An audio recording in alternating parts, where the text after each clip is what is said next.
என் பெயர் ராணி. ஒரு நாள் என் அத்தை கதறியபடி என்னிடம் சொன்னால், எனக்கு மிகவும் வலி இருக்கிறது, எனக்கு மருந்து கொடு. ஆனால் நான் என் கையில் வைத்திருந்த 5000 பணத்தை மட்டுமே பார்த்து கொண்டிருந்தேன். இந்த 5000 தான் ஒவ்வொரு மாதமும் என் கணவர் பிரகாஷ் வெளியூரிலிருந்து அனுப்புவார். இது அவரது உழைப்பின் மூலம் அத்தையின் மருந்துக்காக கொடுப்பார். முதலில் நான் அந்த பணத்தை சரியாக செலவழித்தேன். மருந்துகள் வாங்கி அவருக்கு கொடுத்தேன். ஆனால் ஒரு நாள் தெரியாத ஒரு எண்ணம் என் மனதில் வந்தது. எவ்வளவு காலம் நான் பிறருக்காக தியாகம் செய்ய வேண்டும்? எனக்கென்று ஒரு வாழ்க்கை இல்லையா? அன்று முதல் என் மனதில் ஒரு பூட்டு திறந்தது போல் இருந்தது. நான் முடிவு செய்தேன், இனி இந்த பணம் என் இஷ்டப்படி செலவாகும். முதலில் அந்த 5000க்கு ஒரு புது சேலை வாங்கினேன். என் பிடித்த நிறம். அதை நான் நெடு நாட்களாக வாங்க விரும்பினேன். ஆனால் அத்தையின் மருந்து செலவு காரணமாக முடியவில்லை. ஷாப்பிங் முடித்து வீடு திரும்பிய போது எனக்கு மகிழ்ச்சியாக இருந்தது. ஒரு கணம் கூட வருத்தமில்லை. என் நாத்தனாரும் அம்மாவிற்கு மருந்து கொடுத்தாயா என்று கேட்கும்போது நான் சிரித்து கொண்டே சொன்னேன், அக்கா, சில நாட்கள் மருந்து இல்லாமல் இருந்தால் என்ன ஆகிவிடும்? நாமும் நமக்காக வாழ வேண்டும் என்றேன். இதை கேட்டு அவள் எதுவும் சொல்லவில்லை. பின்பு என் செயல்களுக்கு ஆதரவாக இருந்தாள். இப்படியே நாட்கள் ஓடின. நான் மாதம் பணத்தை என் விருப்பப்படி செலவழித்தேன். இதனால் அத்தைக்கு உடல்நிலை மோசமானது. உடல்நிலை மோசமானாலும் நான் பொய் சொல்வேன், அம்மா, இன்று மருந்து கிடைக்கவில்லை அல்லது டாக்டர் ஓய்வெடுக்கச் சென்றார் என்று. ஒரு நாள் நான் ஷாப்பிங் முடித்து வீடு திரும்பிக் கொண்டிருந்தேன். கைகளில் புது ஆடைகளின் பைகள். வழியில் ஒரு பிச்சைக்காரனை பார்த்தேன். இவருக்கு கொஞ்சம் பணம் கொடுக்கலாம் என்று நினைத்தேன். ஆனால் நான் பணத்தை நீட்டியதும் அவர் அதை என் முகத்தில் வீசி எறிந்தார். கோபத்துடன் கத்தினார், போ, வீட்டுக்கு போ, உன் முடிவு அருகில்தான் இருக்கிறது என்று. இதை கேட்டு நான் அதிர்ந்து போனேன். இதயம் வேகமாக அடித்துக்கொண்டது. பயத்தில் வீட்டுக்கு ஓடினேன். அத்தையின் அறைக்குள் நுழைந்தேன். ஆனால் அவள் அசைவற்று கிடந்தாள். மூச்சு நின்றுவிட்டது. அந்த நிமிடத்தில்தான் எனக்கு புரிந்தது, நான் பாவம் செய்துவிட்டேன். என் சுயநலத்தின் விளைவு இதுதான். என் பாவம் என் கண்முன் நினைவுகளாய் திரும்பின. நான் நினைத்து பார்த்தேன். அன்று என் நாத்தனாருடன் மார்க்கெட் சென்றிருந்தேன். அவள் என்னை ஃபேஷியல் பார்லருக்கு அழைத்துச் சென்றாள். அப்போது எல்லாம் அழகாக இருந்தது. திரும்பும் வழியில் கேட்டேன், அக்கா, நான் எப்படி இருக்கிறேன்? அவள் சிரித்தபடி சொன்னாள், நீ மிகவும் அழகாய் இருக்கிறாய் என்றாள். நான் என்னுடைய முகத்தை கண்ணாடியில் உற்று பார்த்தபோது நான் உண்மையிலேயே அழகாக தோன்றினேன். அன்றுதான் முதன்முறையாக என்னை நானே மதித்து கொண்டேன். முதன்முறையாக ஒருவர் என்னை பாராட்டினார்கள். எனக்கு ஒரு மதிப்பு இருப்பதை உணர்ந்தேன். அந்த நேரத்தில் அத்தை என்னிடம் மருந்துக்காக கெஞ்சிய அனைத்தும் என் மனதிலிருந்து மறைந்துவிட்டது போல் இருந்தது. நாட்கள் ஓடின. வாரங்கள் கடந்தன. அந்த 5000 இப்போது எனக்கு ஒரு பொறுப்பாக இல்லை, என் சுதந்திரமாகி இருந்தது. பணம் வந்தவுடன் நான் எதையாவது வாங்குவேன். என் அக்கா மற்றும் மச்சான் ஆகியோருக்கு புது சட்டை, புது செருப்பு, எனக்காக லிப்ஸ்டிக், அனைத்தையும் வாங்கினேன். ஆனால் அத்தையின் உடல்நிலை மோசமடையும் போது அவள் மௌனமாக ஒரு மூலையில் உட்கார்ந்து கொள்வாள். என் அத்தை வலியால் துடிப்பாள். ஒரு நாள் அவள் துணிந்து என்னிடம் கெஞ்சினாள், ராணி, மருந்து வாங்கிக் கொடு, வலி தாழாமல் இருக்கிறது. நான் காதில் வாங்கிக் கொண்டே காதை மூடிக்கொண்டேன். என் நாத்தனார் கேட்டார், அம்மா சொல்வதை கேட்டாயா? நான் கேலியுடன் சொன்னேன், எல்லாம் சரியாகிவிடும், கொஞ்சம் தாங்கிக் கொள்ளட்டும் என்று. உண்மையில் அவளின் குரல் எனக்கு சுமையாக இருந்தது. அவள் வேதனையில் அலறும்போது நான் என் அறைக்கதவை பூட்டிக்கொள்வேன். சில நேரங்களில் தாழ்பால் போடுவேன், அமைதியாக தூங்குவதற்காக. பிறகு வெளியே வந்தால் எல்லாம் எனக்கே உரித்தானது போல் இருக்கும். புது ஆடைகள், விலையுயர்ந்த லிப்ஸ்டிக், நாத்தனாருடன் சாப்பிட்ட பீஸா, அண்ணாவின் பாராட்டு, இவற்றின் மத்தியில் அத்தையின் மோசமடைந்த நிலை எனக்கு நினைவே வராது. பின்பு சாப்பிட்டு வெளியே வந்தபோது சூரியன் அஸ்தமிக்க தொடங்கியிருந்தது. சாலையில் கூட்டம் குறைந்திருந்தது. ஒரு கையில் ஷாப்பிங் பைகளை பிடித்தவாறு மறு கையால் கண்களை மூடிக்கொண்டேன். அப்போது திடீரென ஒரு வயதான பிச்சைக்காரன் எங்கள் முன் வந்து நின்றான். கையில் பழைய கிண்ணம், முகத்தில் சோர்வு, கண்களில் ஒரு விசித்திரமான வெறுமை. எல்லாவற்றையும் கண்டு தீர்த்தவன் போல். அவர் கேட்டார், மகளே, கடவுளின் பெயரில் ஏதாவது தாருங்கள். அவரது குரலில் எந்த எதிர்பார்ப்பும் இல்லை, கேட்கும் சக்தியும் இல்லை. ஆனால் அதில் ஒரு மர்மமான ஆழம் இருந்தது. நான் பையில் இருந்து 10 ரூபாய் நோட்டை எடுத்தேன். ஆனால் அவர் பணத்தை எடுப்பதற்கு பதிலாக என் கண்களுக்குள் ஊடுருவி பார்த்தார். திடீரென அந்த நோட்டை என் கையிலிருந்து பிடுங்கி என் முகத்தில் வீசி எறிந்தார். போ, வீட்டுக்கு போ, உன் நேரம் வந்துவிட்டது. அந்த வார்த்தைகளால் என் கால்கள் பனியாய் உறைந்தன. நாத்தனார் பின்னடைந்தார். நான் கோபத்தில் கத்தினேன். என்ன சொன்னாய்? இது என்ன உனக்கு இப்படி ஒரு தைரியம்? பிச்சை கேட்க வந்தாயா அல்லது சாபம் கொடுக்க வந்தாயா என்றேன். ஆனால் அவர் மௌனமாக இருந்தார். அவரது கண்களில் ஒரு தீ எரிந்து கொண்டிருந்தது. என்னை உள்ளிழுக்கும் அந்த தீ. நான் நோட்டை தரையில் எறிந்துவிட்டு, நீ ஒழுங்கற்றவன், இங்கிருந்து போ, இல்லையென்றால் போலீஸை அழைக்கிறேன் என்றேன். அவர் ஒரு வார்த்தை கூட பேசாமல் திரும்பி நடந்தார். போகும்போது ஒரு சுமையை விட்டு சென்றது போல் இருந்தது. நாத்தனார் என் தோளில் கை வைத்து, அக்கா, விட்டுவிடு, அவர் பைத்தியம் போலிருக்கிறார் என்றார். ஆனால் என் இதயம் கனத்திருந்தது. பஜாரின் விளக்குகள் இப்போது கண்களை குத்துவது போல் இருந்தது. இருவரும் ஒரு வார்த்தையும் பேசாமல் காரை நோக்கி நடந்தோம். காரில் உட்கார்ந்து ஜன்னல் வழியே வெளியே பார்த்து கொண்டிருந்தேன். நாத்தனார் கூறினார், நீங்கள் பணம் கூட கொடுத்தீர்கள், ஆனால் அவர் அப்படி நடந்து கொண்டார். உலகில் வித்தியாசமான மனிதர்கள் இருக்கிறார்கள் என்றால். நான் பதில் ஏதும் சொல்லவில்லை. ஒரு பெரு மூச்சு விட்டு தன்னை அறியாமல் சொன்னேன், சில நேரங்களில் மக்கள் நமக்கு ஒரு செய்தியை சொல்லிவிட்டு போகிறார்கள், அது நமக்கு புரியவே புரியாது என்று. டிராபிக்கில் அரை மணி நேரம் சிக்கினோம். கார் ஜன்னலில் சிறுவர்கள் தட்டி கொண்டிருந்தனர். ஒருவர் பொம்மைகள், வேறு சிலர் சிற்றுண்டி விற்பனை செய்தனர். ஆனால் நான் யாரையும் பார்க்கவில்லை. நாத்தனார் மொபைலில் ஏதோ பார்த்து கொண்டிருந்தார். நான் என் சொந்த சிந்தனைகளில் மூழ்கியிருந்தேன். வீட்டுக்கு வந்ததும் மௌனமாக காலணிகளை கலற்றி நேராக அறைக்குள் சென்றேன். ஷாப்பிங் பைகளை கட்டிலின் மீது வீசினேன். திறக்கும் எண்ணம் கூட இல்லை. முகம் கழுவும் போது கண்ணாடியில் என்னை பார்த்தேன். அதே மேக்கப், அதே ஆடை, அதே முகம். ஆனால் இப்போது அதில் ஒரு விசித்திரமான அடையாளம் இருந்தது. யாரோ ஒரு நிழலை விட்டு சென்றது போல். அது தண்ணீரால் கூட அழியவில்லை. நாத்தனார் கதவை திறந்து, அக்கா, உங்களுக்கு டீ வேண்டுமா என்று கேட்டார். நான் இல்லை, எனக்கு ஓய்வு தேவை என்றேன். அவர் கூறினார், நீங்கள் மிகவும் அமைதியாக இருக்கிறீர்கள், அந்த பிச்சைக்காரன் மனதில் குத்திவிட்டாரா என்றார். நான் தலையை மட்டும் அசைத்தேன். அன்று இரவு சாப்பாட்டு மேஜையில் நான் மௌனமாக இருந்தேன். மச்சான் கேட்டார், எல்லாம் சரிதானே? நான் பதிலளித்தேன், ஆம், கொஞ்சம் சோர்வாக இருக்கிறது. இப்படி பேசிக்கொண்டிருக்க அத்தையின் அறையில் இருந்து எந்த ஒளியும் வரவில்லை. கதவு மூடியிருந்தது.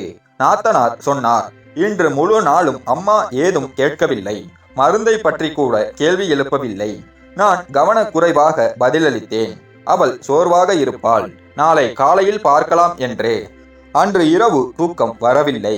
கனவுகளின் அந்த பிச்சைக்காரன் மீண்டும் மீண்டும் வந்தார். போ, வீட்டுக்கு போ, உன் நேரம் முடிந்துவிட்டது என்று.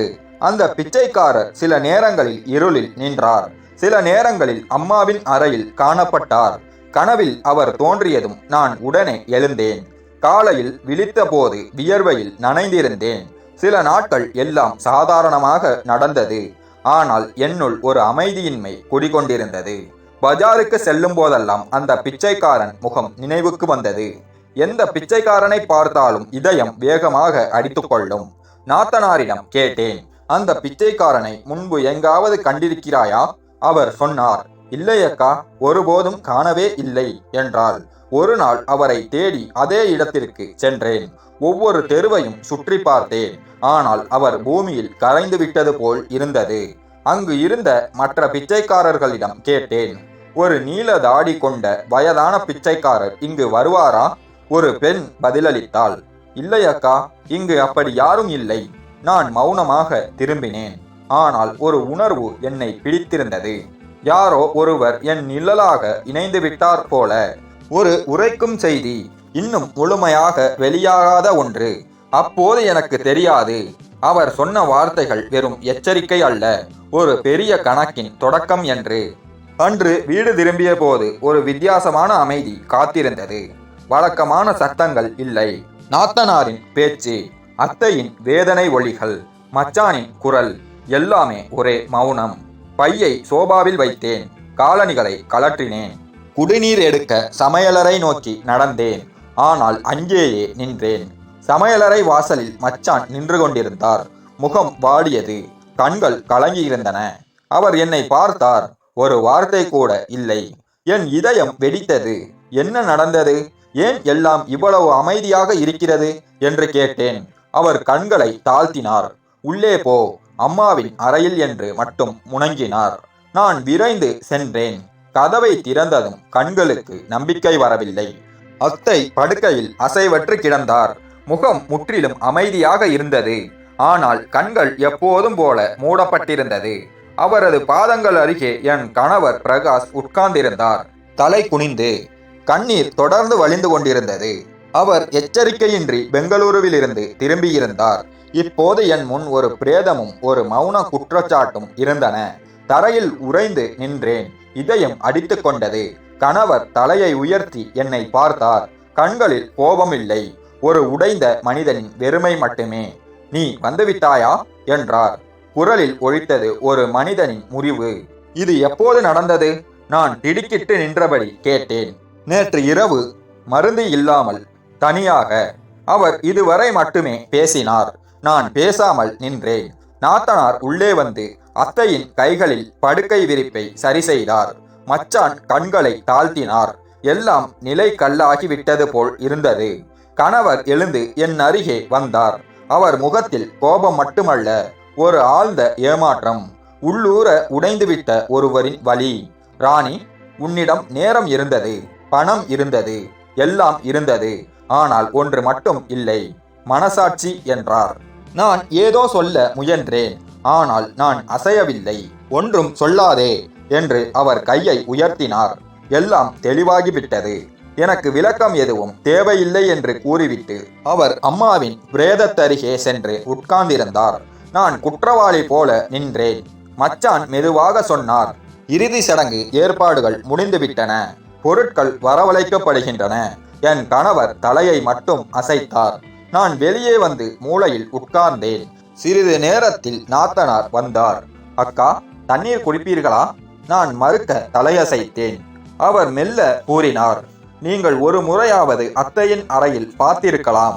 அவர் எத்தனை நாட்களாக உங்களுக்காக காத்திருந்தார் என்றால்.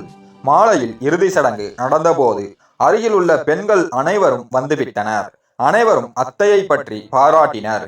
எவ்வளவு நல்லவர், எல்லாருக்காகவும் பிரார்த்தனை செய்தவர், எப்போதும் பிறருக்கு உதவியவர் என்றனர். நான் மௌனமாக அங்கேயே உட்கார்ந்திருந்தேன். யாரும் என்னிடம் கேள்வி கேட்கவில்லை. ஆனால் அவர்களின் பார்வைகளே பேசிக்கொண்டிருந்தன. எல்லோரும் சென்ற பின் கணவர் என்னிடம் வந்தார். நான் திடீரென பெங்களூருவிலிருந்து வந்தேன். நினைத்தேன் அம்மாவுக்கு ஒரு ஆச்சரியம் செய்யலாம் என்று. ஆனால் கதவை திறந்தபோது மௌனம் மட்டுமே காத்திருந்தது. அம்மா உணர்விழந்து கிடந்தார். டாக்டரை அழைத்தேன். அவர் சொன்னார், நேரத்தில் மருந்து கிடைத்திருந்தால் உயிர் தப்பியிருக்கலாம். நான் ஒன்றும் பேசவில்லை. கடைசியாக இதை மட்டும் முணங்கினேன். நான் இதை விரும்பவில்லை. என் குரல் தடுமாறியது. அவர் என் முன் நின்றார். கண்கள் மூடின. முகம் சிவந்தது. கைகள் நடுங்கின. அவர் வாய் திறந்தபோது ஒவ்வொரு வார்த்தையும் என் இதயத்தை துளைத்தது. நான் அம்மாவுக்காக அனுப்பிய பணத்தை நீ உன் ஆடம்பரங்களுக்கு செலவழித்தாய் என்றார். நான் வாயடைத்து போனேன். அவர் தொடர்ந்தார், அந்த பணத்திற்காக நான் எப்படி உழைத்தேன் தெரியுமா? வெயிலில் வியர்ந்து உணவை விட்டுவிட்டு தூக்கத்தை தியாகம் செய்து என் அம்மா சுகமாக வாழ என்பதற்காக மட்டுமே. ஆனால் நீ என்ன செய்தாய்? பின்பு அவர் அம்மாவின் மருந்து ஃபைலை எடுத்து என்னிடம் வீசினார். பார், ஒவ்வொரு மாதமும் மருந்துகளின் விவரம், டாக்டரின் பரிந்துரைகள், ரசீதுகள். நீ ஒரு முறை கூட இதை பார்க்க முயற்சித்தாயா? நான் தலைகுனிந்து அந்த காகிதங்களை எடுத்தேன். அதில் அம்மாவின் நோய் விவரங்கள், மாதாந்திர பண அனுப்பீடுகளின் தேதிகள், கடைசி மருந்தின் ரசீது இருந்தது. அவர் நடுங்கும் குரலில் சொன்னார், என் அம்மா இங்கே உயிர் துடித்துக் கொண்டிருந்தார். ஆனால் நீ சேலை, பர்ஸ், மேக்கப் செட் என வாங்கினாய் என்றார். இதை கேட்டு நான் ஒரே அடியாக உட்கார்ந்து விட்டேன். நீ பஜார், பார்லர் என சுற்றினாயே, ஆனால் நீ யோசிக்க நேரம் கிடைத்ததா? என் அம்மா தனியாக வேதனையில் உயிர் துடித்துக் கொண்டிருக்கிறாள் என்று. இதை கேட்டு நான் கெஞ்சினேன், ஒரு வாய்ப்பு கொடுங்கள். அவர் கை தூக்கி என்னை நிறுத்திவிட்டு குரலை உயர்த்தினார். வாய்ப்பா? ஒவ்வொரு மாதமும் நான் உனக்கு வாய்ப்பு கொடுத்தேன். பணத்தை அனுப்பி நம்பிக்கை வைத்தேன். இப்போது ஒன்றும் மீதமில்லை. நீ என் மனைவி மட்டுமல்ல, என் அம்மாவின் கொலையாளி. கொலையாளிக்கு இந்த வீட்டில் இடமில்லை என்று. அவர் என்னை கண்களில் பார்க்கவே இல்லை. தரையை வெறித்து பார்த்து கொண்டே இருந்தார். ஆனால் அவரது வார்த்தைகள் என் இதயத்தை கிழித்துச் சென்றன. பின்பு நான் மௌனமாக அலைமாரியை திறந்தேன். 2 ஜோடி துணிகள் மட்டுமே எடுத்தேன். நகைகள் அப்படியே வைத்துவிட்டேன். கதவை திறந்தபோது என் கணவர் வழிவிட்டார். கதவை நீயே மூடிக்கொள், உன் முகம் இனி எனக்கு தேவையில்லை என்றார். நாத்தனாரின் கண்களில் கருணை தெரிந்தது. ஆனால் ஒரு வார்த்தை கூட இல்லை. மச்சான் கண்களை திருப்பிக் கொண்டார். வீட்டை விட்டு வெளியேறும்போது வெயில் மங்கியது. ஆனால் என் வாழ்வில் ஒளி முற்றிலும் அணைந்துவிட்டது. நான் பஸ் நிலையத்தில் உட்கார்ந்திருந்த போது ஒரு பெண் என்னிடம் வந்தாள். அக்கா, ஏன் கவலையாக இருக்கிறீர்கள்? நான் தலையை மட்டுமே அசைத்தேன். என் கைப்பையில் இருந்த கைபேசியை எடுத்தேன். கணவரின் எண் திரையில் தெரிந்தது. ஆனால் தைரியம் இல்லை. அழைத்தால் மன்னித்து விடுவாரா? ஆனால் உடனேயே உணர்ந்தேன், அவர் என்னை கொலையாளி என்று அழைத்து விட்டாரே என்று நினைத்து ஒரு ஆட்டோவில் ஏறி தம்பி வீட்டின் முகவரிக்கு செல்ல புறப்பட்டேன். போகும் வழியில் குழந்தை பருவத்தின் நினைவுகள் அனைத்தும் அந்நியமாக தோன்றியது. வீட்டு வாசலில் நின்றபோது கால்களில் சேறு, துணிகளின் பயணத்தின் சோர்வு, இதயத்தின் பயம், ஆனால் ஒரு சிறிய நம்பிக்கை. இந்த வீட்டின் கதவு எனக்காக திறக்குமா? இங்கேதான் எனக்கு குறைந்தபட்சம் ஒரு வீடு கிடைக்குமோ என்று நினைத்தபடி நான் கதவை மெதுவாக தட்டினேன். கதவு திறந்தது. என் நாத்தனார் வாசலில் நின்றார். அவர் முகத்தில் ஆச்சரியமும் அலட்சியமும் ஒருங்கே தெரிந்தன. சில வினாடிகள் மௌனமாக இருந்தார். நான் தழுதழுத்த குரலில் கூறினேன், ஒரு சில நாட்கள் மட்டுமே தங்க விடுங்கள். நான் முற்றிலும் சோர்ந்து விட்டேன். அவர் கதவின் ஓரத்தில் யாரையோ பார்த்துவிட்டு மெல்லிய குரலில் சொன்னார், உன் தம்பி வீட்டில் இல்லை. உன் அம்மாவும் கோவிலுக்கு போயிருக்கிறார். ஆனால் முதலில் சொல், நீ ஏன் வந்திருக்கிறாய் என்றாள். நான் முழு விளக்கம் கூறாமல், நிலைமை சரியில்லை, கணவர் என்னை வெளியே தள்ளிவிட்டார் என்றேன். அவர் என் வார்த்தைகளை துண்டித்துவிட்டு கூறினார், இப்போது நீ எங்கள் வீட்டை தேடி வந்திருக்கிறாய். நீ எங்களுக்கு எதுவும் செய்ததில்லை. அது உன் கணவரின் பணம், உன் இதயமல்ல என்றாள். பின்பு உள்ளே இருந்து என் தம்பியின் குரல் கேட்டது. யார் வந்திருக்கிறார்கள்? நான் உடனடியாக அழைத்தேன். தம்பி, நான் தான். அவர் வாசலில் வந்து நின்றார். புருவங்களை நெரித்தவாறு, நீயா? ஒரு சில நாட்களா? நாங்கள் யாரையும் வைத்து கொள்ளும் நிலையில் இல்லை, குறிப்பாக கணவரை கைவிட்ட ஒரு சகோதரியை என்றார். நான் உடனே திரும்பினேன். கண்ணீர் வழிந்தது. மெல்லிய குரலில் கேட்டேன், நான் உனக்காக எல்லாம் செய்தேன், கடை, பரிசுகள் என்றேன். அவர் கடுமையாக இடைமறித்தார். அதற்கு நாங்கள் எப்போதும் கடமைப்பட்டிருக்க வேண்டும் என்று அர்த்தமில்லை. ஜானகி, கதவை மூடு, பேசுவதற்கு ஒன்றுமில்லை என்றார். கதவு மெதுவாக மூடிக்கொண்டது. கதவு மூடப்படும் தருணத்தில் நான் மீண்டும் கைகூப்பி கெஞ்சினேன், குறைந்தபட்சம் ஒரு இரவு, வெறும் ஒரு இரவு மட்டும் தங்கவிடுங்கள். நாளை காலையில் புறப்படுகிறேன். ஆனால் என் தம்பி கடுமையான குரலில் பதிலளித்தார், இல்லை, இதுதான் என் இறுதி முடிவு. உனக்காக இங்கே இடமில்லை. உன் வாழ்க்கையின் முடிவுகளை நீயே தேர்ந்தெடுத்தாய். இப்போது அதன் விளைவுகளையும் நீயே அனுபவிக்க வேண்டும் என்றார். கதவு மூடப்படும் தருணத்தில் நான் கையை இடைமறித்தேன். அம்மாவையாவது அழைத்து வாருங்கள், அம்மாவிடமாவது பேசவிடுங்கள், தம்பி கூறினார். அவர்களை மேலும் அவமானப்படுத்தாதே. ஊராரின் கிண்டலுக்கு ஏற்கனவே அவர்கள் ஆளாகி இருக்கிறார்கள். நீ இங்கு வந்தால் கேள்விகள் எங்களையும் நோக்கி திரும்பும். நான் மௌனமாக என் கையை விலக்கிக் கொண்டேன். கதவு முழுமையாக மூடிக்கொண்டது. உள்ளே இருந்து வந்தது மௌனம் மட்டுமே. நான் சில நிமிடங்கள் கல்லாய் நின்றேன். தெருவில் குழந்தைகள் விளையாடிக் கொண்டிருந்தனர். ஒரு குழந்தை தடுக்கி விழுந்ததும் அதன் தாய் ஓடி வந்து அதை தூக்கி கொண்டாள். நான் எண்ணினேன், எனக்காகவும் யாராவது இப்படி ஓடி வருவாரா? மௌனமாக ஒரு பெஞ்சில் உட்கார்ந்தேன். மாலை நிழல்கள் நீண்டு கொண்டிருந்தன. தெருவில் விளக்குகள் எரியத் தொடங்கின. எனக்கு எங்கு செல்வது என்றே தெரியவில்லை. கைபேசியிலும் பணம் இல்லை. மனதில் எந்த திட்டமும் இல்லை. அந்த நேரத்தில் ஒரு பழைய தோழி என்னை பார்த்துவிட்டு நின்றாள். ராணி, நீ இங்கே என்ன செய்கிறாய்? எல்லாம் சரிதானே? நான் தலையை அசைத்தேன். சில சிக்கல்கள், தற்காலிகமாக. அவள் கேட்டாள், எங்கே தங்கியிருக்கிறாய்? நான் இன்னும் தீர்மானிக்கவில்லை என்றேன். அவள் சிறிது யோசித்துவிட்டு சொன்னாள், என்னிடம் இடம் இல்லை. ஆனால் கோவில் அருகே ஒரு இடம் உள்ளது. அங்கு ஒரு இரவு தங்கலாம் என்றாள்.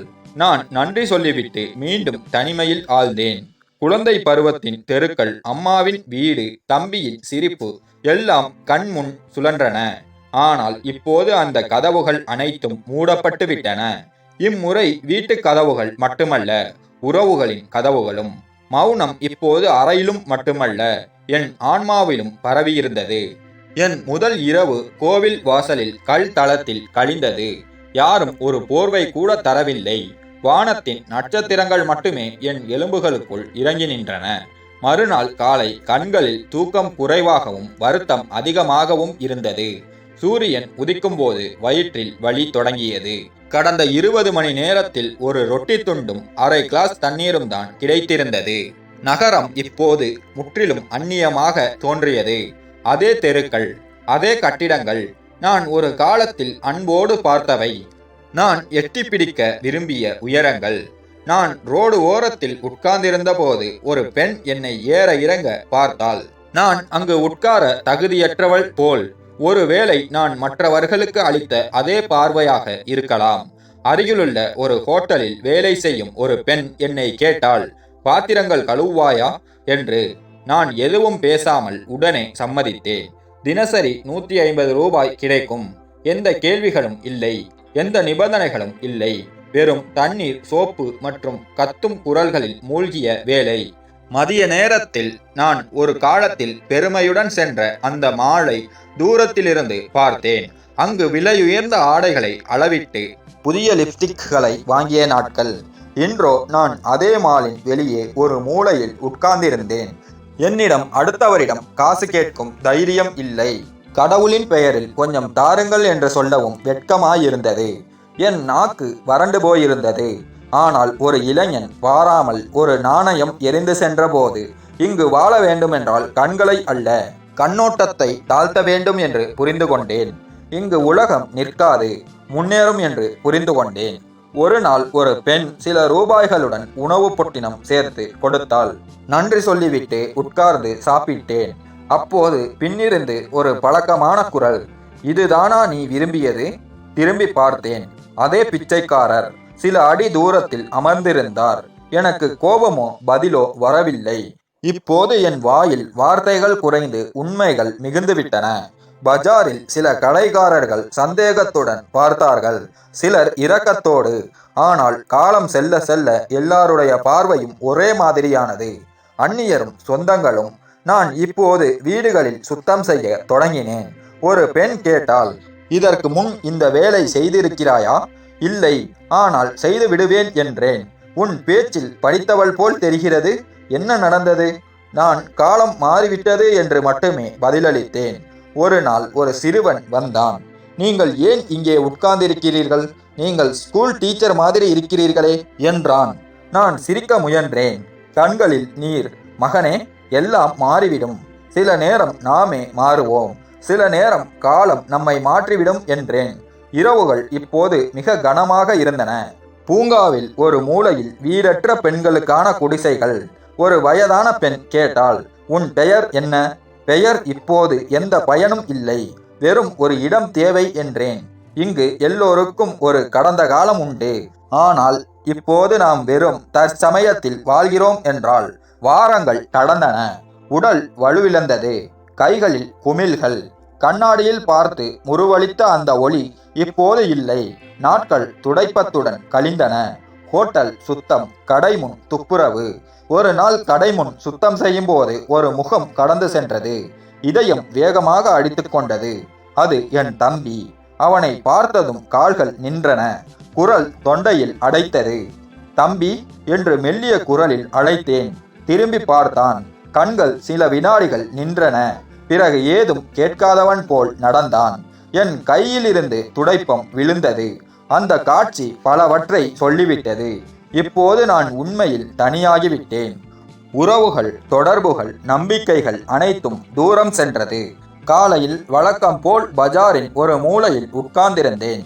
கடைகளில் சுத்தம் முடிந்த பின் சிறிது நேரம் வெயிலில் அமரும் இடம்.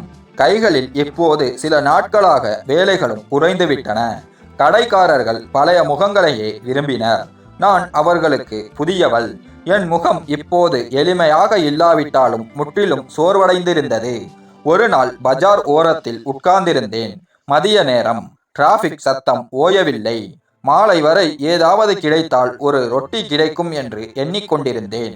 அப்போது ஒரு பளபளக்கும் கார் என் பார்வையில் விழுந்தது. அந்த கார் என் அருகே மெதுவாக நின்றது. வழக்கம் போல் கார் நிற்கும்போது சிறிது நெருங்கி கையை நீட்டுவேன். இப்போதும் அதே எதிர்பார்ப்பில் சில அடிகள் நடந்தேன். கார் ஜன்னல் கீழே இறங்கியது. அதை பார்த்ததும் என்னுடைய மூச்சு தடைபட்டது. டிரைவர் சீட்டில் இருந்த முகம் என் இதயத்தின் ஆழத்தில் பதிந்துவிட்ட அந்த முகம் என் கணவர் பிரகாஷ். கண்களில் சிறு சுருக்கங்கள், முகத்தில் சோர்வு. ஆனால் அதே கண்கள், அதே முகம். நேரம் அப்படியே நின்றுவிட்டது போல் இருந்தது. கண்கள் தாமாகவே கீழே தாழ்ந்தன. கண்ணீர் வழிய ஆரம்பித்தது. நடுங்கும் குரலில் கை கூப்பி சொன்னேன், என்னை மன்னித்து விடு பிரகாஷ், நான் எல்லாவற்றையும் இழந்துவிட்டேன். அவர் என்னை சில நிமிடங்கள் கூர்ந்து பார்த்தார். ஆனால் எந்த உணர்ச்சி புயலும் இல்லை. கோபமோ ஆச்சரியமோ இல்லை. ஒரு ஆழமான சோர்வடைந்த மௌனம் மட்டுமே இருந்தது. ஜன்னலை முழுவதுமாக இறக்கினார். சில வினாடிகள் மௌனம். பிறகு நேரடியாக சொன்னார், வா, வீட்டுக்கு வா. இதை கேட்டு என் காதுகளுக்கு நம்பிக்கை வரவில்லை. மீண்டும் கேட்டேன், என்ன? அவர் மீண்டும் சொன்னார், வீட்டுக்கு வா. என் கால்களில் பலம் இல்லை. அருகில் இருந்த பிச்சைக்காரர் சொன்னார், விதி கதவை திறக்கும் போது பின்வாங்காதே. தள்ளாடும் நடையில் கார் வாசலுக்கு சென்றேன். அவரே டிரைவர் சீட்டில் இருந்து இறங்கி பின் கதவை திறந்தார். நான் ஊமையாக உட்கார்ந்தேன், ஒரு மௌன குற்றவாளி போல. வழி நெடுக அவரும் பேசவில்லை, நானும் பேசவில்லை. காரின் மௌனமான ஓட்ட சத்தமும் என் இதயத்தின் துடிப்புமே கேட்டன. வீடு அதுவே, கதவு அதுவே, சுவர்கள் அதுவே. ஆனால் இந்த முறை உள்ளே நுழையும் போது ஒரு பயம், ஒரு வெட்கம் என் முழு உடலையும் மூடிக்கொண்டது. உள்ளே நுழைந்தபோது எல்லாம் மௌனமாக இருந்தது. நாத்தனாரும் தம்பியும் வீட்டில் இல்லை. அவரும் நானும் மட்டுமே. அவர் மெதுவாக சொன்னார், அறை இன்னும் அதே இடத்தில்தான். நான் தலை குனிந்து உள்ளே சென்றேன். எல்லாம் நான் விட்டு சென்ற அதே நிலையில் இருந்தது. படுக்கையின் ஓரத்தில் அம்மாவின் புகைப்படம். நான் பார்வையை தாழ்த்தி அமர்ந்தேன். சிறிது நேரத்தில் அவர் அறைக்குள் வந்தார். ஒரு தட்டில் உணவை வைத்தார். இதை சாப்பிடு, உனக்கு தேவை என்று மட்டுமே சொன்னார். நடுங்கும் கைகளால் உணவை எடுக்க முயன்றேன். ஆனால் கண்கள் மங்கிவிட்டன. எதையும் தெளிவாக பார்க்க முடியவில்லை. அவர் சொன்னார், உன்னை மீண்டும் பார்க்க மாட்டேன் என்று நினைத்தேன். ஆனால் இன்று உன்னை சந்தித்த போது உனக்கு இனி தண்டனை தேவையில்லை என்று உணர்ந்தேன். நான் முணங்கினேன். எனக்கு தண்டனை ஒவ்வொரு நாளும் கிடைத்தது. தெருக்களில், மக்களின் பார்வைகளில், பசியில், தூக்கமின்மையில். அவர் சில நிமிடங்கள் மௌனமாக இருந்தார். பிறகு கூறினார், நீ ஏன் திரும்பி வந்தாய்? எப்படி உயிர் பிழைத்தாய் என்று எனக்கு தெரியாது. ஆனால் ஒரு மனிதன் இவ்வளவு தாழ்வாக விழுந்தும் மன்னிப்பு கேட்டால் அவனுக்கு மீண்டும் வாழ்வதற்கான உரிமை கிடைக்க வேண்டும் என நினைக்கிறேன். அறையில் மௌனம் கனிந்தது. உணவு குளிர்ந்து கொண்டிருந்தது. ஆனால் என் உள்ளே ஏதோ உருக தொடங்கியது. இரவில் நான் தரையில் படுக்கை விரித்தேன். அவர் சொன்னார், படுக்கையில் படு, நான் சோபாவில் தூங்குவேன். நான் மறுத்தேன். இங்கேதான் சரியாக இருக்கிறேன் என்றேன். அவர் கூறினார், இது எந்த உதவியும் அல்ல. உன்னை ஒரு மனிதனாக நினைத்துதான் சொல்கிறேன். கண்ணீர் வழியத் தொடங்கியது. எந்த புகாரோ குற்றச்சாட்டோ இல்லை. வெறும் நன்றியுணர்வு மட்டுமே. அன்றிரவு முழுவதும் தூக்கம் வரவில்லை. கூரையை உற்று பார்த்து கொண்டு யோசித்தேன், இந்த திரும்ப வருதல் எனக்கு விடுதலையா அல்லது புதிய சிக்கலின் தொடக்கமா? ஆனால் ஒன்று மட்டும் உறுதி, இதுவே அந்த இடம். எங்கிருந்து நான் வழி தவறினேன். இப்போது என்னை மீண்டும் நிரூபிக்க வேண்டும். வார்த்தைகளால் அல்ல, நேரத்தால். காலையில் எழுந்து மெதுவாக வெளியே சென்றேன். கை கால் கழுவி அத்தையின் படத்துக்கு முன் அமர்ந்தேன். மன்னிப்பு கேட்டேன். நீங்கள் எங்கிருந்தாலும் எப்படி இருந்தாலும் என் அறியாமை, தவறுகள், சுயநலம் எல்லாவற்றையும் மன்னியுங்கள். பின்னால் நின்ற கணவர் சொன்னார், இப்போது இவற்றால் ஒன்றும் மாறாது. இப்போது நேரத்தை மாற்ற வேண்டும். நான் தலையசைத்தேன். மௌனமாக இருந்தேன். ஆனால் முதல் முறையாக இதயத்தில் ஒரு சிறிய நம்பிக்கை விளக்கு எரிந்தது. இப்போது நான் சரியான நேரத்தில் எழுந்தேன். நாளை ஒழுங்காக கழித்தேன். மாலையில் என் உலகில் மூழ்கிவிடுவேன். நான் வீட்டில் இருந்தேன். ஆனால் இதயத்தின் ஒரு மூலையில் இன்னும் ஒரு விருந்தாளி போல் உணர்ந்தேன். அதே படுக்கை, அதே போர்வை, எல்லாம் அப்படியே. ஆனால் இப்போது எங்களுக்கிடையே ஒரு மௌனம் இருந்தது. பேசாமலேயே எல்லாவற்றையும் சொல்லிவிடும் மௌனம். கணவர் இப்போது வீட்டுக்கு விரைவாக வரமாட்டார். முன்பு வேலை முடிந்ததும் நேரடியாக வீட்டுக்கு வருவார். இப்போது அடிக்கடி தாமதமாக வருவார். சில நேரங்களில் தொலைபேசி அடிக்கும். அவர் ஒரு மூலையில் சென்று பேசுவார். நான் எதுவும் கேட்க மாட்டேன். அவரும் எதுவும் சொல்ல மாட்டார். ஒரு நாள் மெதுவாக கேட்டேன், உணவு என்ன செய்ய வேண்டும்? அவர் மேலோட்டமாக சொன்னார், உனக்கு என்ன வேண்டுமோ அதை செய். முன்பு இதே விஷயங்களுக்காக அவரே கேட்பார். ஆனால் இப்போது அது அவருக்கு சாதாரணமாகிவிட்டது. நான் பல முறை அவரது விருப்பப்படி உணவு தயாரித்து காத்திருப்பேன். ஆனால் அவர் வந்து 2 கவளம் சாப்பிட்டுவிட்டு எழுந்து விடுவார். வீட்டில் ஒரு அறை காலியாக இருந்தது. நாங்கள் குழந்தைகளுக்காக எண்ணிய அறை. நான் அடிக்கடி அந்த அறை வாசலில் அமர்ந்து யோசிப்பேன், என் விதியில் இனிமேல் எதுவும் இல்லையா? சில மாதங்கள் இப்படியே கழிந்தன. ஒரு நாள் அவர் வீடு வந்தார். அவர் முகத்தில் ஒரு விசித்திரமான அமைதி இருந்தது. கையில் ஒரு லெட்டர். அறையில் அமர்ந்தார். என்னை அருகில் அழைத்தார். பிறகு சொன்னார், நான் உன்னிடம் ஒன்று பேச விரும்புகிறேன் என்றார். நான் மௌனமாக வந்து உட்கார்ந்தேன். அவர் மேஜையில் லெட்டரை வைத்து சொன்னார், நான் மறுமணம் செய்து கொள்ள விரும்புகிறேன். உனக்கு விவாகரத்து கொடுக்க விரும்புகிறேன் என்றார். இந்த வார்த்தைகள் என் இதயத்தை கிழித்துச் சென்றன. நான் எந்த கேள்வியும் கேட்கவில்லை. கண்களில் நீர் தேங்கியது. உள்ளே ஒரு ஆழமான மௌனம் இறங்கியது. அவர் தொடர்ந்தார், இந்த முடிவு எளிதானது அல்ல.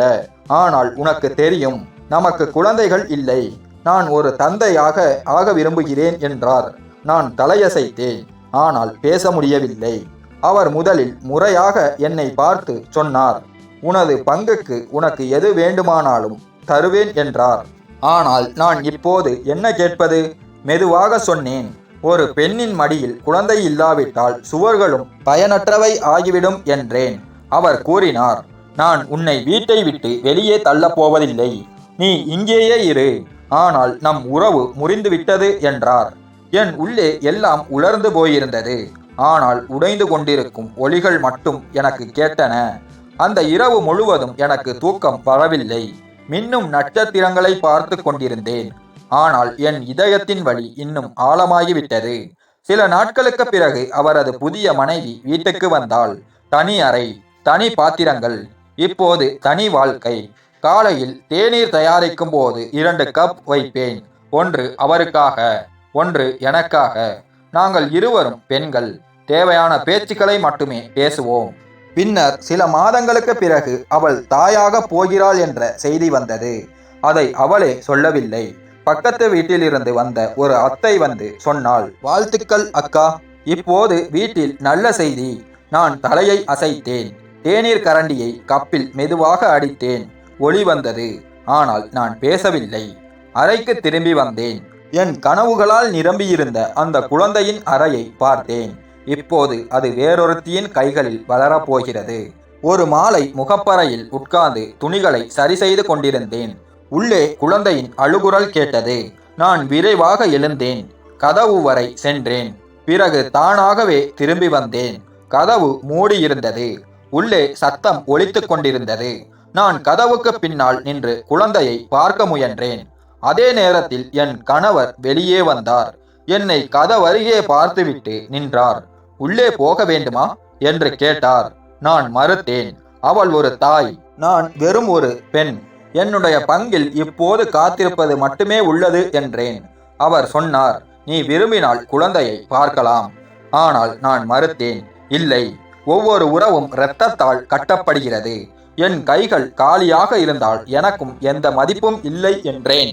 அந்த நாட்களில் நான் வீட்டு வேலைகளில் முழுக்க ஈடுபட்டேன். வீட்டை சுத்தம் செய்தல், சமையலறை வேலை எல்லாவற்றையும் ஒரு இலக்காக எடுத்துக்கொண்டேன். யாருக்கும் என் மீது புகார் இல்லை. ஆனால் யாருக்கும் என் தேவையும் இல்லை. சில நேரங்களில் அந்த குழந்தை முகப்பறைக்கு வரும். நான் தூரத்தில் இருந்து பார்ப்பேன். அது என்னை பார்த்து சிரிக்கும். நானும் சிறிது புன்னகைப்பேன். ஆனால் அருகில் போக மாட்டேன். ஒரு நாள் அது என்னிடம் வந்து என் விரலை பிடித்தது. அதன் கை விரலின் வெப்பம் என் இதயத்துக்குள் இறங்கியது. ஒரு கணம் உள்ளே ஏதோ ஒளிர்வது போல் இருந்தது. அதே நேரத்தில் என் கணவர் சொன்னார், அதை உள்ளே அழைத்துச் செல். நீ விட்டால் விழுந்துவிடும். நான் குனிந்து அதை தூக்கினேன். முதலில் முறையாக ஒரு உயிர் என் கைகளில் இருந்தது. ஆனால் அந்த உறவு என்னுடையது அல்ல, வெறும் ஒரு கணம். அது கடந்து போயிற்று. அறைக்குள் வந்து அலைமாரியில் இருந்த அத்தையின் படத்தை பார்த்தேன். மனதிற்குள் சொன்னேன், பார்த்தாயா அத்தை, நீ அனுபவித்த வலி நான் புறக்கணித்தேன். இன்று அதே வலி வேறொரு உருவத்தில் என்னிடம் திரும்பி வந்துள்ளது. இரவில் அனைவரும் தூங்கிய போது நான் முகப்பறையில் வந்து வானத்தை பார்த்தேன். இப்போது என் மௌனம் முழுமையாகிவிட்டது. உலகம் என்னை மன்னிக்கவில்லை, ஆனால் காலம் எனக்கு ஒரு கண்ணாடியை காட்டிவிட்டது. காலையின் தொடக்கம் எப்போதும் ஒரே மாதிரியாக இருக்கும். கதவின் வெளியே தினசரி சமையலறையில் தேநீரின் மனம், முகப்பறையில் துடைப்பத்தின் சத்தம். வீடு இயங்கிக் கொண்டிருந்தது, ஆனால் ஒரு இயந்திரம் போல ஒரே இடத்தில் சுழன்று கொண்டிருக்கும். நானும் அவரும் ஒரே கூரையின் கீழ் இருந்தோம், ஆனால் இரண்டு அந்நியர்கள் போல. காலத்தை நிரப்புவதற்காக மட்டுமே ஒன்றாக இருந்தோம்.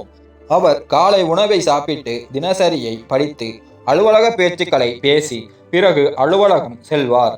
திரும்பும்போது ஒரு சிறிய வணக்கம் மட்டுமே. எங்களுக்கிடையே இப்போது எந்த கேள்வியும் இல்லை, பதிலும் இல்லை, வெறும் மௌனம். அதை இருவரும் சுமந்து கொண்டிருந்தோம். சுவற்றின் அந்த பழைய இடத்தில் கனமான கோடுகள் இருந்தன. ஒரு மாசற்ற கையின் தடம். ஒரு காலத்தில் வீட்டின் ஒளியில் சிரித்திருக்கும் அந்த நாட்களில் கனவுகளின் எதிரொலி சுவர்களில் இருந்தது.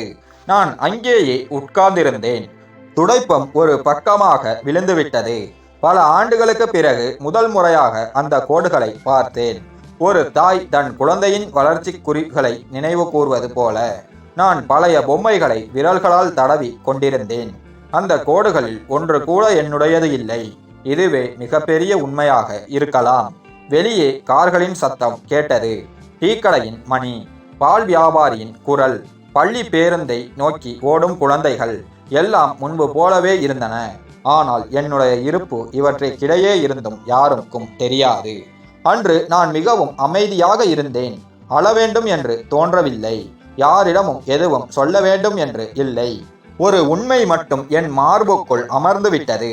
ஒரு பெண் தன்னை சரியான நேரத்தில் அடையாளம் கண்டுகொள்ளாவிட்டால் உலகம் அவளை அவளுடைய தவறுகளால் மட்டுமே அடையாளம் காணும். நான் இப்போது அந்த வீட்டில் ஒரு வேலைக்காரியின் நிலையில் வாழ்ந்தேன். அவர் வீடு திரும்பியதும் நான் சாப்பாடு பரிமாறினேன். அவரது தட்டில் சாப்பாடு வைத்தபோது ஒரே ஒரு வார்த்தை சொன்னேன், இனி எந்த ஆசையும் இல்லை. உறவை மாற்றவோ என்னை நிரூபிக்கவோ இல்லை. கடந்ததை வார்த்தைகளில் சொல்வது வலியை தருகிறது. மீதமுள்ளதை மௌனத்தில் கடத்துவதே எளிது. அவர் என்னை பார்த்து சில வினாடிகள் மௌனமாக இருந்தார். பிறகு சொன்னார், ஒருவேளை நீ மீண்டும் ஆரம்பத்தில் இருந்தவளாகிவிட்டாய், அமைதியாக புரிந்து கொள்ளும் பெண்ணாக என்றார். நான் சிறிது புன்னகைத்தேன். இல்லை, இப்போது நான் எல்லாவற்றையும் இழந்தும் உயிரோடு இருக்கிறேன். இதுவே என் மிக பெரிய வலிமை. அவர் பதிலேதும் சொல்லவில்லை. எழுந்து அறைக்குள் சென்று விட்டார். நான் முகப்பறையில் உட்கார்ந்திருந்தேன். ஜன்னல் வழியாக நிலவு ஒளி வந்தது. சுவற்றின் அந்த கோடுகள் இப்போது மங்கலாக தெரிந்தன. காலம் அவற்றை களைத்து விட்டதோ? ஆனால் நான் இப்போது களைப்படையவில்லை. நான் மௌனமாக இருந்தேன். மௌனங்கள் சில சமயம் அதிகம் பேசும். பின்பு நான் திரும்பிய போது எதிரே அவனே உட்கார்ந்திருந்தான். என் சொந்தமில்லாத மகன், புத்தகங்களில் மூழ்கியவன். அவன் என்னை பார்த்து சிரித்தான். இன்று நீங்கள் என்னுடன் உட்கார்ந்து படிக்க வேண்டும் என்றான். நான் சம்மதித்தேன். புத்தகத்தை திறந்தேன். ஆனால் வார்த்தைகளுக்கு பதிலாக என் துண்டிக்கப்பட்ட கனவுகளின் நிழல்கள் கண்முள் சுழன்றன. அவனுக்கு படித்து கற்பித்துக் கொண்டிருந்தேன். ஆனால் உண்மையில் என்னையே சொல்லிக் கொண்டிருந்தேன். இந்த வீட்டின் ஒரு பகுதியாகிவிட்டேன். ஒவ்வொரு உறவும் அரைகுறையாக இருக்கும் இடம். எல்லாம் வேறொருவருக்கு சொந்தம். நான் ஒரு நிழல் மட்டுமே. சுவற்றில் தெரியும், ஆனால் நிலைக்காது. சிறிது நேரம் கழித்து அவன் கேட்டான், நான் நல்ல மதிப்பெண் வாங்கினால் நீங்கள் மகிழ்ச்சி அடைவீர்களா? நான் அவன் தலையில் கை வைத்தேன். மிகவும் மகிழ்ச்சி அடைவேன் மகனே என்றேன். அவன் தலைமுடியின் வெப்பத்தால் என் குளிர்ந்த இதயம் கொஞ்சம் உருகியது. இதுவே என் விதியோ? வேறொருத்தியின் மகனுக்கு அம்மா போல வாழ்வது. என் பெயரால் அல்ல, என் உரிமையால் அல்ல, ஆனால் அந்த குழந்தையின் அன்பால். அன்றிரவு கணவர் வீடு திரும்பிய போது முதல் முறையாக எனக்குள் சொல்லிக் கொண்டேன், இந்த வீடு என்னுடையது. இதயங்களின் இடம் இல்லாவிட்டாலும் சுவர்களாவது என் இருப்பை அறியும். கண்ணாடியில் என்னை பார்த்தேன். வெள்ளை நரைத்த முடிகள், கண்களுக்கடியில் சோர்வின் கோடுகள். ஆனால் ஒரு விஷயம் மாறியிருந்தது. இப்போது நான் என்னை தாங்கிக் கொள்ள கற்றுக்கொண்டேன். புகார் இல்லை, முறையீடு இல்லை. இனி நான் உடைவதில்லை. தலை குனியாமல் நின்றேன். ஒவ்வொரு காலையிலும் இந்த வெறுமையை மார்போடு சுமந்து கொண்டு தேநீர் தயாரிக்கிறேன். அந்த குழந்தை ஓடி வந்து என் பாதங்கள் அருகே உட்காரும் போது அவன் சிரிப்பில் ஒரு உறவு பிறக்கிறது. இரத்தத்தால் இல்லை, ஆனால் இதயத்தால். இப்போது அவன் என்னை பெரியம்மா என்று அழைக்கிறான். யாரும் கற்றுத்தரவில்லை, நானும் சொல்லவில்லை. ஒரு நாள் அவனே சொல்லிவிட்டான். என் கண்களில் நீர் வந்தது. ஆனால் அதிரவில்லை, அளவும் இல்லை. அவன் தலையில் கை வைத்தேன். மேலுள்ளவன் என் மடியை காலியாக வைத்திருந்தாலும் வேறு ஒருவரின் குழந்தை மூலம் மீண்டும் வாழ ஒரு காரணத்தை எனக்கு தந்திருந்தான். பள்ளியில் குழந்தைகளுக்கு பாடம் சொல்லிக் கொடுப்பது இப்போது என் அன்றாட வாழ்க்கையாகிவிட்டது. ஒவ்வொரு குழந்தையும் என் கண்களில் எட்டி பார்ப்பது போல் இருக்கும். என் வார்த்தைகளை கேட்பது, கதைகளில் சிரிப்பது, ஒவ்வொரு மாலையும் ஏதோ புதிதாக கற்றுக்கொண்டு திரும்புவது. பிரகாஷ் இப்போது அதிகம் பேசுவதில்லை. அவன் தடுப்பதும் இல்லை, கேட்பதும் இல்லை.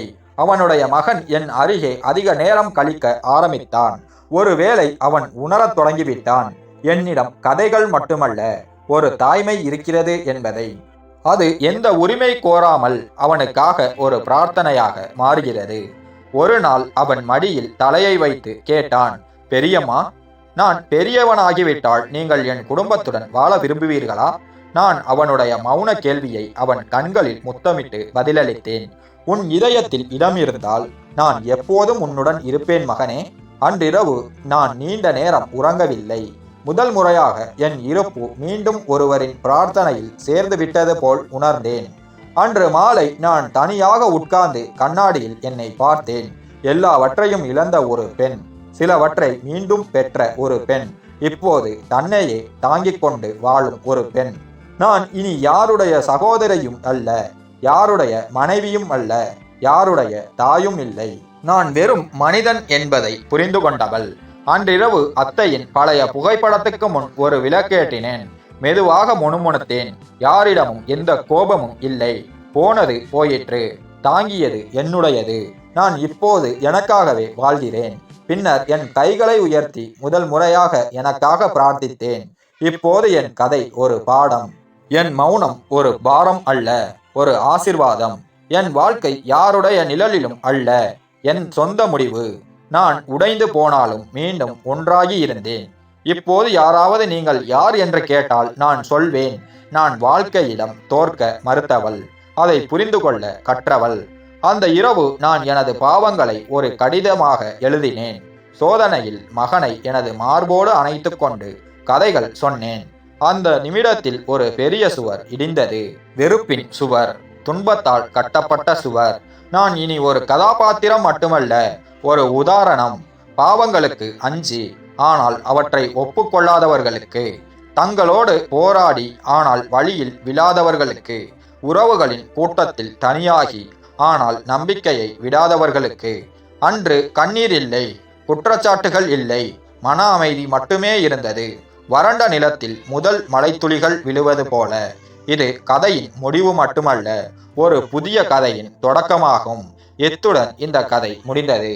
கதை பிடித்திருந்தால் லைக் செய்யவும், மறக்காமல் நம் சேனலை சப்ஸ்கிரைப் செய்யவும். நன்றி.